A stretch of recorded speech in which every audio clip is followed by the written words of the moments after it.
Baik, jadi kalau saya pribadi ya, dengan kemarin kita jadi ngomong makro dulu ya, makro to mikro ya. Kalau saya mau memperhatikan dengan kemarin akhirnya Bank Sentral kita menurunkan suku bunga, maka sebenarnya mereka memiliki data yang tanda kutip ya, menurut saya loh ya, menurut saya sebenarnya ke kuartal kedua ini tidak bagus. Kenapa? Karena dia sudah mau mulai berusaha untuk meredam lebih dulu. Kenapa? Karena coba lihat, dia sudah menahan suku bunga bertahan 3 periode, lalu diganti di akhir, dan dia keluarkan surat utang yang juga surat utangnya ada hubungannya dengan defisit, maka itu sebenarnya kondisi yang masih akan downtrend, menurut saya loh ya. Dan menurut saya untuk bottomnya kita ada di 4%, jadi mungkin ada satu step lagi turun.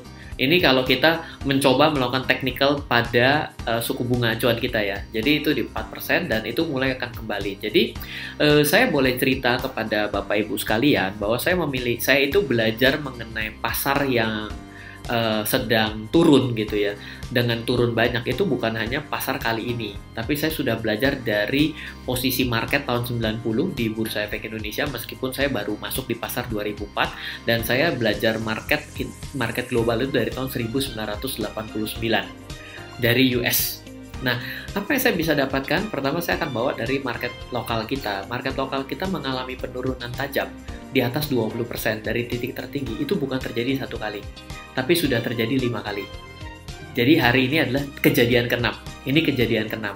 Kejadian pertama adalah tahun 90 sendiri, kejadian kedua adalah tahun 98, kejadian ketiga adalah 2003, kejadian selanjutnya adalah 2008, kejadian selanjutnya adalah tahun 2013 menuju 2014. 5 kali di atas 20% dari titik tertinggi menuju titik terendahnya. Yang saya bisa sampaikan, pertama, penurunan dari titik tertinggi ke titik terendah itu biasanya berlangsung antara 1,5 tahun sampai 2 tahun. Syarat itu sudah terpenuhi di penurunan kita. Kan kemarin kita dari 2018 ya, dari titik tertinggi menuju 2020 di 3.900 sekian untuk penurunan terendahnya. Nah, itu sudah tercukupi. Nah, selanjutnya adalah kita bertanya, berapa lama recovery-nya dari titik terendah kembali ke titik tertinggi? Ini lebih penting. Percuma, kita nyari sakit nggak tahu obatnya nggak ada gunanya. Apa kita mau dapat apa dari situ? Ya kan? Jadi komentator sepak bola, tukang nakut-nakutin orang, awas lu bisa bangkrut lu, awas lu bisa rugi, gunanya apa? Nggak ada gunanya. Percuma gitu. Nah, yang penting adalah nomor 2, berapa lama recovery-nya? Apa sih definisi recovery? Definisi recovery adalah dari titik terendah kembali ke titik yang tinggi sebelumnya. Jadi letter U. Oke. Ternyata dari titik terendah kembali ke titik tertingginya, ini catat dengan baik. Ternyata membutuhkan waktu 2-3 kali lipat durasi waktu turun. Oke, artinya kalau turunnya 1,5 tahun, baru kembali ke titik tertingginya 3 tahun ke depan. Andaikan Anda meyakini data tersebut, dan andaikan Anda yakin bahwa bulan Maret kemarin adalah harga terendah pada penurunan kali ini, artinya Anda masih punya waktu 3 tahun ke depan dipotong 3 bulan.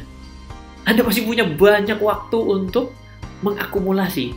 Ada pesan yang ketiga yang lebih menarik. Dari titik terendah, dari titik tertinggi titik terendah, itu kan di atas koreksinya di atas 20%. Dari titik terendah untuk kembali ke titik yang sama, itu ternyata menghasilkan keuntungan 3-4 kali lipat. Loh Ryan, logikanya dari mana? Kok bisa kembali ke harga yang sama tapi untungnya bisa 3 kali sampai 4 kali lipat? Gampang, saya contohkan gini.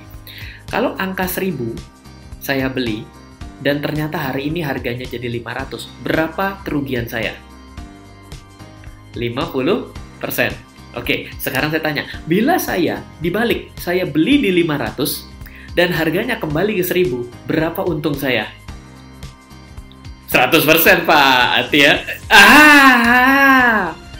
Yes. Jadi, dengan kembali ke titik yang sama, bila Anda membeli, itu Anda recover-nya, itu persennya gede loh. Bukannya seperti penderitaan ruginya loh.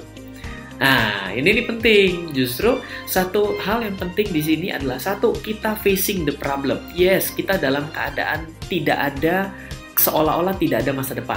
Tidak seolah-olah, bukan. Masa depan selalu ada, cuma masalah kita melihat kemana aja. Yang kedua adalah kita harus tahu bahwa market itu memang bisa saja turun dan dalam jangka waktu panjang. 1,5 tahun loh, bahkan bisa 2 tahun loh. Itu adalah sudah pernah terjadi, dan kalau hari ini terjadi ya sudah, itu sudah pernah terjadi. Pandemi ini pun sudah pernah terjadi di tahun 1918 disebut dengan Spanish flu. Yang vaksinnya itu baru 30 tahun ke depan. Tapi Ryan akan ditanya gini, Mas Ryan kalau gitu vaksinnya sekarang 30 tahun doang. Jangan gitu dong, kan kita punya teknologi hari ini. Dulu itu kan pakainya merpati pos. Kalau sekarang kan pakainya Instagram Live, beda dong gitu kan. Jadi kita harus berpikir jauh bahwa kita hari ini tuh sebenarnya diuntungkan dengan segala macam kondisi kita dengan keadaan yang paling negatif sekalipun. Yang selanjutnya adalah Anda berani nggak dengan melihat semua data ini untuk lihat ke depan bahwa potensinya itu besar sekali. Saya nggak bicarakan bahwa nanti akan di-challenge balik ke saya. Ryan emang yakin yang kemarin lah titik terendah? Who knows? Tidak ada yang tahu. Kita nggak bakal tahu. Tapi daripada predict the market, lebih baik masuk aja. Jangan jadi orang nekat. Udah nekat serakah pula. Karena banyak orang yang akhirnya rugi besar adalah sudah tidak punya ilmu, nekat, terus serakah lagi. Ini adalah 3 kombinasi yang trio bebek ini. Jangan diikutin gitu loh. Anyway, kira-kira begitu loh.